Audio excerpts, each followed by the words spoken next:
Hey everyone, it is late at night and I'm Norman. Tonight we're going to do an episode of Watches in the Wild, where we're going to be spotting watches out in the real world.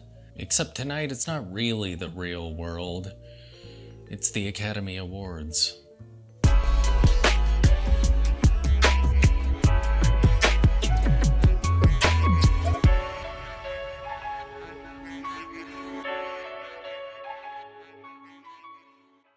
So Hodinkee recently did an article on the watches at the 96th Annual Academy Awards. And as you can imagine, there was a lot of Rolex, a Richard Mille, a Royal Oak. Surprisingly, there was a lot of Patek Philippe Calatravas too. So I went through the list of celebrities and their watches that they had put together in this article, and I picked some of the ones that were a little bit more interesting. Most of them are pieces you don't really see. So let's dive in. There's a few of them. And the first one, I'm not really sure how to pronounce his first name. I know him. I've seen Peaky Blinders and stuff, but Cillian Murphy. And he was wearing an Omega DeVille Prestige. And this is a super classy looking dress watch. It has some Roman numerals on it, some baton markers, and for all of these pieces, the photos in the article are pretty blurry as far as the actual watches go. So I did some image searching. Some of them gave the actual reference, so that was helpful, but I might be a little bit off on the exact references. But I'm pretty sure this is the watch that he was wearing, and it's amazing looking. I am shocked at that date window though. I mean, why? Like I often say, why not do white on black for the date wheel, especially if it's a black dial? It just looks so terrible to have this white square in the middle of a super classy dial. But it's a brilliant looking watch other than that. Next up we have Robert Downey Jr., and he's wearing a JLC Reverso Tribute Chronograph in pink gold. And what's crazy is when you look at the pictures, the red carpet really messes with the colors of the watches. So I was looking around for something red like that, but it's not red like that. It's the carpet. And with this watch, there was a few different variants that came up in my image search. It looks like his is kind of busy as far as the dial goes, I think. So the image that I grabbed was for a skeletonized version. This is done in gold, but you can see bits of the movement, which is silver, showing through that on the dial. There are blue highlights on there, and a black 60-minute marker wheel in the center of the dial.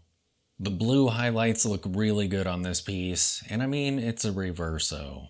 Gotta love Reversos, even if they're busy and crazy. I mean, it's a Reverso. Then we have Ken, Ryan Gosling, and he is wearing a Tag Heuer Carrera Plasma Diamant d'Avant-Garde. And I believe this is the watch here with the crazy dial on it. I'm not sure, I haven't dug into this piece yet, but is that dial made of little bits of diamond, maybe? As its name might imply. I really like the lines on the rehaut inside this watch. I like the markers and the hands and the overall look of this watch. If it had a more minimal surface to the dial, I think it would look absolutely great. There's a well-framed date window at the 6 o'clock. And the light-colored background on that wheel doesn't look terrible, since this dial is lighter itself. It's a very sleek, good-looking watch.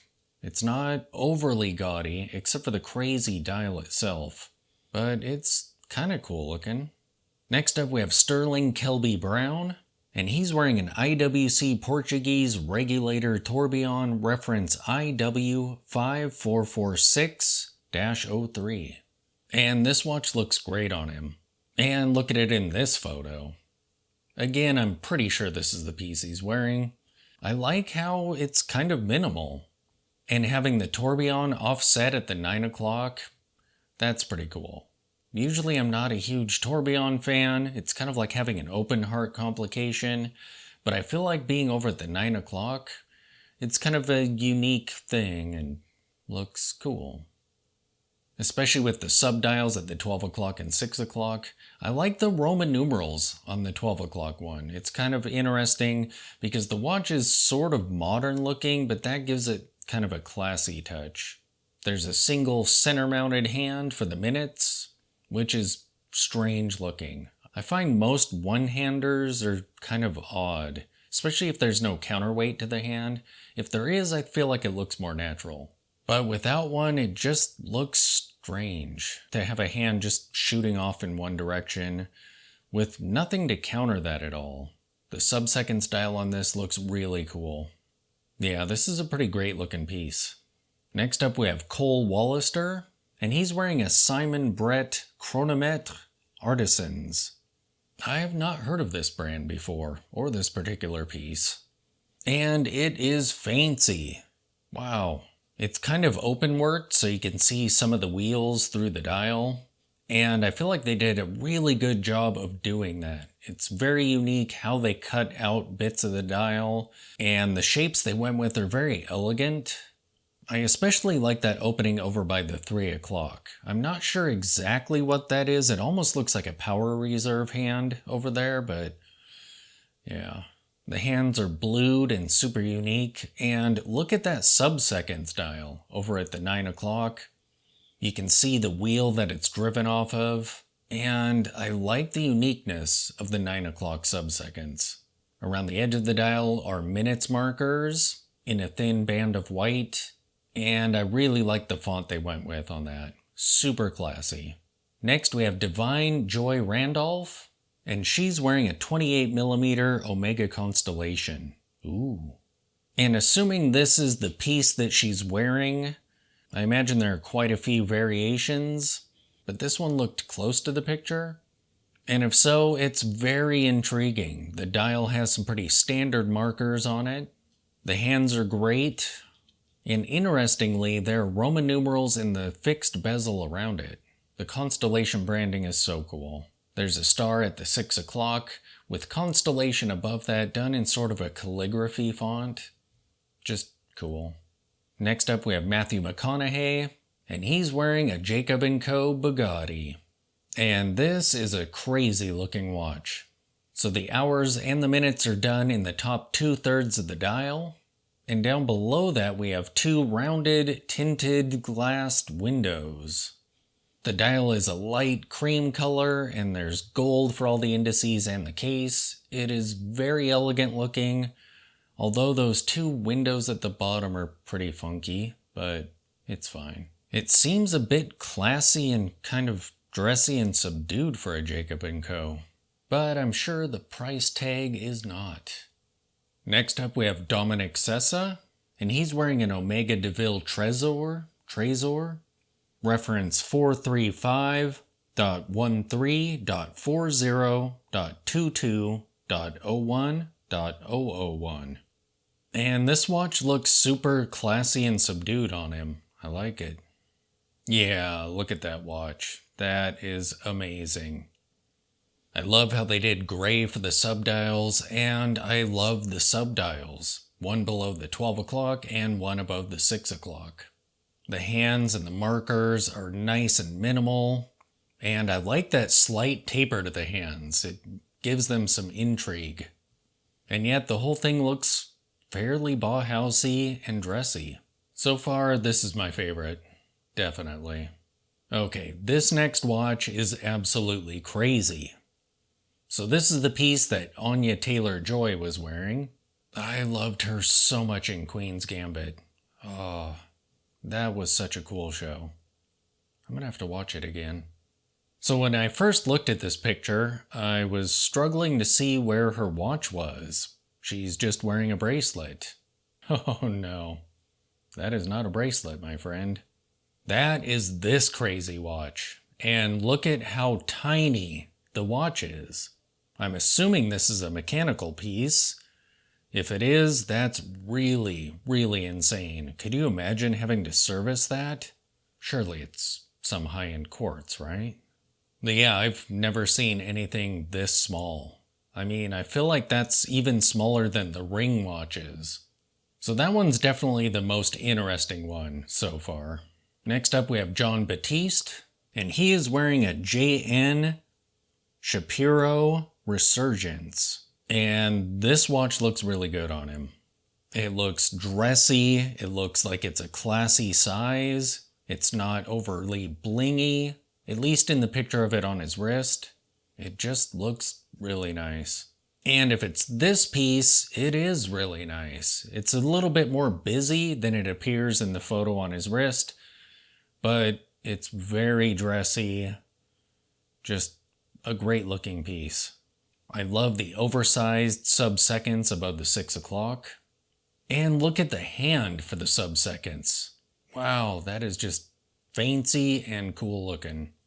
I like the hands and how they did the indices. The color of the dial is great for a yellow gold watch. It looks like it's kind of a warm silver color.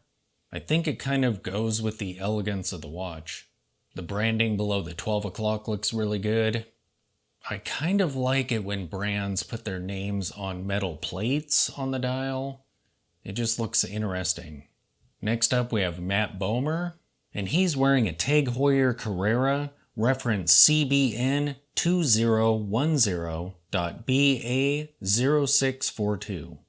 And in this picture here, it's on a bracelet because I believe that's what it ships on when you purchase it. However, he's wearing his on a leather strap, which looks great. This is a nice looking chronograph watch. The dial isn't overly busy. I mean, look at the sub-dial above the 6 o'clock. All it is a few batten markers. Everything on it is black and silver. I like the pushers on it. They're kind of old school looking. Yeah, this is a really cool looking chronograph. I like it. And last up we have Joseph Quinn. And he's wearing an IWC Portofino automatic IW356517. And this is a nice, minimal, dressy watch. I like how they went with Roman numerals just for the 12 and 6 o'clock. All the rest are applied batten markers in gold. I mean, the Roman numerals are in gold as well, but yeah. It's an interesting way to do two-tone. So the case appears to be in a silver color, but the markers are done in gold, as well as the hands. The shapes of the hands are really nice, kind of a leaf shape, but they're really long at the ends. And I know I do this a lot, but I feel like that date window cheapens it. I feel like without that, it looks like a high-end luxury dress watch, but with it, it kind of looks more entry-level, like a Tissot or something. Nothing wrong with Tissot's, but yeah, it kind of brings it down to entry-level, mid-tier kind of aesthetic. Without it, I feel like it would have been up there more along the lines of a Patek Philippe or something, just luxury dress watch. But it's not bad looking. So there you have it, some of the fancy watches that fancy people at a fancy gathering were wearing. If you want to see the whole Hodinkee article, the link to it is in the description below. Thanks for watching.